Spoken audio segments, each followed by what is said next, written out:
Assalamualaikum. Selamat datang para pejalan malam.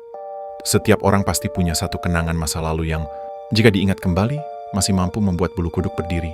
Cerita ini terjadi jauh sebelum semuanya terasa biasa, saat aku masih duduk di bangku. SMP belum banyak tahu tentang dunia, apalagi tentang hal-hal yang tak bisa dijelaskan logika. Sebuah peristiwa yang awalnya terlihat sederhana, justru menjadi pengalaman paling membekas dalam hidupku. Rumah sakit Pelni, Jakarta Barat, menjadi saksi bisu dari malam yang tak pernah benar-benar hilang dari ingatan. Awalnya hanyalah operasi amandel biasa, rutinitas medis yang seharusnya berakhir dengan istirahat dan pemulihan. Namun keadaan memaksaku menjalani malam itu sendirian, tanpa orang tua, tanpa keluarga di sebuah kamar rawat inap yang sunyi dan terasa terlalu luas untuk satu orang. Di sanalah semuanya bermula. Keheningan lorong rumah sakit, cahaya lampu yang redup, satu ranjang kosong di samping tempat tidurku, dan malam yang perlahan berubah menjadi pengalaman tak terlupakan. Peristiwa inilah yang kelak menanamkan rasa trauma, sekaligus menjadi alasan mengapa hingga kini aku selalu menghindari tidur sendirian di ruangan dengan dua tempat tidur.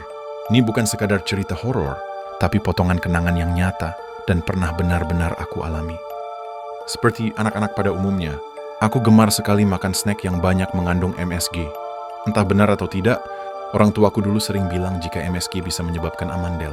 Dan benar saja, aku akhirnya benar-benar mengalaminya. Tenggorokan untuk makan terasa sakit. Hingga waktu itu aku harus menjalani operasi amandel karena menurut dokter sudah infeksi akut. Rumah sakit tempat aku operasi adalah Rumah Sakit Pelni di Jakarta Barat. Waktu itu operasi amandel masih harus rawat inap setelahnya. Nggak tahu deh kalau sekarang. Operasi dilaksanakan pagi hari, sekitar jam 10-an. Alhamdulillah, operasi berjalan lancar waktu itu. Sore harinya, setelah aku benar-benar sadar dari pengaruh bius, Bapak bilang aku harus menginap di rumah sakit malamnya. Hari itu ada saudara yang meninggal, oleh karena itulah Bapak dan Ibu harus pulang ke Cilegon. Tapi nanti kakak akan menggantikan, kakak akan datang untuk menemaniku. Itu yang ayah bilang. Ya sudah, mau gimana lagi, emang harus sendirian sambil menunggu kakak datang. Tenang saja, kan ada suster-suster perawat di sini. Gak apa-apa, ucap salah seorang perawat ketika Bapak menitipkan aku ke mereka. Akhirnya Bapak dan Ibu pun pulang. Mulailah aku sendirian di ruangan itu. Aku dirawat di ruang perawatan kelas 2. Jadi di dalam satu kamar ada 2 tempat tidur untuk 2 pasien. Tapi malam itu nggak ada pasien lagi selain aku di ruangan tersebut. Jadi, aku sendirian, tempat tidur sebelah kosong. Serasa di kelas 1 jadinya. Nah, peristiwa ini adalah salah satu penyebab kenapa aku sampai sekarang sangat menghindari tidur sendirian di dalam satu ruangan yang ada 2 tempat tidur. Entah itu rumah sakit, hotel, ataupun lainnya, aku trauma. Aku lupa kamar ini di lantai berapa. Yang aku ingat, ukuran kamar cukup besar. Ada TV di tengah ruangan. Aku ambil tempat tidur yang letaknya dekat pintu keluar, sementara tempat tidur yang kosong ada di sebelah kiri, dekat jendela. Hanya dibatasi oleh tirai putih. Cukup jelas kan ya? Dari sore sebetulnya aku merasa tidak tenang, bukan karena ada hantu. Tapi ternyata kakak tidak juga datang untuk menemaniku di rumah sakit. Entah apa sebabnya, hingga kakakku benar-benar tidak pernah datang hari itu. Namun di kemudian hari aku tahu alasannya, karena dia disuruh oleh saudaraku yang anggota keluarganya meninggal untuk beberapa keperluan. Malam menjelang dan aku benar-benar sendirian di rumah sakit ini tanpa keluarga yang menunggui, sedih dan agak kesal. Beberapa kali suster ke ruanganku untuk cek kondisi dan juga nemenin, hingga akhirnya suster harus pergi karena akan mengecek pasien di ruangan lain yang cukup jauh dari ruangan tempatku dirawat. Waktu itu suasana di lantai tempat aku dirawat cukup sepi, karena tempat tidur aku letaknya di sisi dekat lorong. Jadi aku dapat mendengar dengan jelas apabila ada suara langkah kaki, roda troli, ataupun tempat tidur dorong WG melintas. Seperti yang aku bilang, malam itu sepi, hanya sesekali terdengar langkah kaki perawat, kadang sambil mendorong troli, kadang disertai obrolan dengan temannya. Sekitar jam 9 malam, ada perawat yang masuk lagi ke kamar, dia tanya keadaan, dan mengingatkan untuk meminum obat. Setelah itu beliau menyuruh aku untuk tidur. Malam itu aku masih dalam keadaan sedikit pusing, mungkin akibat masih ada sisa-sisa pembiusan saat operasi siang harinya. Aku masih nggak bisa bicara juga karena tenggorokan sakit banget. Untuk minum air aja masih sakit, apalagi ngomong. Seperti Ines, TV aku biarkan dalam keadaan menyala dengan volume suara yang kecil. Gak ada firasat apapun malam itu. Sekitar jam 10 malam akhirnya aku tertidur. Sendirian, sekitar jam 1 dini hari tiba-tiba aku terjaga. Bisa nebak nggak kenapa aku terjaga? Terjaga tapi masih memejamkan mata.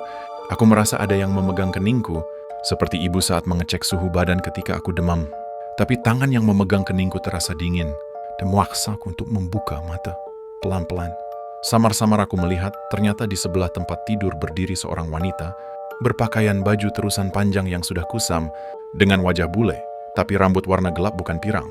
Ku bengong seperti terhipnotis ketika dia terlihat tersenyum sambil tangan kirinya masih tetap menempel di keningku. Aku masih nggak menyadari siapa perempuan itu, nggak bisa berkata-kata dan berbuat apapun. Kemudian pelan-pelan dia menuangkan obat sirup yang ada di meja ke sendok makan, dan dengan pelan-pelan juga menyuapinya ke mulutku. Seingatku, itu obat sirup beneran obat yang memang disiapkan suster beberapa waktu yang lalu. Setelah membantuku minum obat, beliau berjalan pelan pergi menjauh dari tempat aku terbaring. Tapi, beliau bukan pergi keluar dari ruangan itu. Sosok itu justru pergi ke arah tempat tidur kosong sebelah, sambil wajahnya tetap menatap ke arahku yang masih memperhatikan. Tersenyum, aku masih nggak bisa berbuat apa-apa ketika dia membaringkan diri di tempat tidur kosong dengan posisi miring ke kanan, ke arah tempatku berada. Senyuman gak pernah lepas dari wajahnya. Salahnya aku waktu itu, tirai yang memisahkan dua tempat tidur dibiarkan terbuka, harusnya aku tutup. Akibatnya, kami berdua bisa bertatap-tatapan cukup lama. Di titik ini aku mulai merasakan ada yang janggal. Aku baru sadar hingga akhirnya merasa amat sangat ketakutan. Aku sangat yakin kalau perempuan itu bukan manusia ketika dia mulai bersenandung dengan suara lirihnya.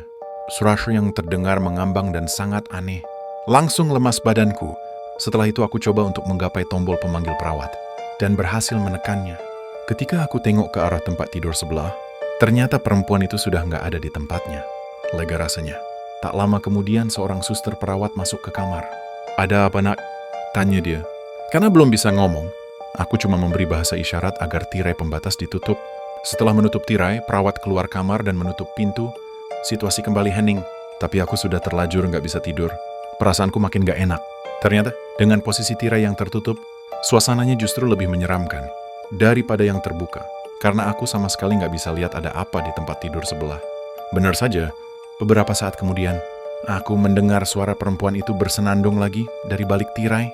Tapi semakin lama aku dengarkan, senandung itu terdengar sangat seram. Walaupun aku sudah sepenuhnya sadar, tetap aku gak bisa lari kemana-mana karena badan kaku dan lemas. Aku nyaris menangis, berteriak juga gak bisa. Hingga beberapa menit kemudian, tiba-tiba wajah perempuan itu muncul dari balik tirai. Tapi kali ini bukan lagi senyuman yang aku lihat, melainkan wajah sangat mengerikan, wajah yang sangat rusak mirip mayat yang baru mengalami fase pembusukan. Sosok itu terus mengawasi, kepalanya masih menyembul dari tirai yang tersingkap. Aku semakin ketakutan, nggak bisa teriak, nggak bisa lari. Aku yang tadinya masih berbaring di tempat tidur, bangkit dan terduduk sambil memegangi kedua lutut. Menyembunyikan wajahku di antara lutut, senandung itu masih terus terdengar, hingga aku merasakan jika suara itu pelan-pelan menjauh ke arah pintu, dan terdengar ada suara pintu yang terbuka. Aku memberanikan diri untuk melihat, pelan-pelan aku mengangkat kepalaku. Di dekat pintu aku melihat sosok itu, walau wajahnya sangat menyeramkan dan sulit untuk digambarkan. Tapi sosok itu ternyata ramah. Sebelum keluar kamar, beliau masih sempat melihat ke arahku dan tersenyum. Senyuman yang sudah tidak terlihat seperti senyuman karena mukanya yang rusak. Setelah itu aku nggak ingat apa-apa lagi, entah pingsan atau tidur. Paginya aku dibangunkan oleh perawat untuk memberi obat dan kontrol rutin. Aku masih bengong dengan sisa ketakutan. "Kamu kenapa, Nak? Kok begitu wajahnya?" "Gak apa-apa, Sus, gak apa-apa," jawabku singkat. Sekitar jam 10 bapak dan ibu datang, disusul kakakku yang berjalan di belakang mereka. Aku langsung cerita semuanya tentang kejadian yang aku alami semalam. Ibu cuma ketawa-ketawa, sedangkan bapak langsung bertanya, "Jadi gimana? Nanti malam mau menginap di sini lagi?" Sambil bercanda, "Nyebelin sekali." "Gak mau, Pak, aku mau pulang," jawabku menahan tangis. Sorenya aku diperbolehkan pulang. Ternyata di rumah sakit itu memang terkenal akan hantu suster Belanda yang sering muncul menampakkan diri pada pasien atau orang yang menunggui pasien. Tapi suster itu tidak mencelakai, justru lebih sering membantu pasien atau keluarga pasien. Entah menunjukkan tempat jika ada yang nyasar atau sekedar memberikan obat. Sampai jumpa di cerita berikutnya. Dan tentunya semakin mencekam. Semoga terhibur. Terima kasih.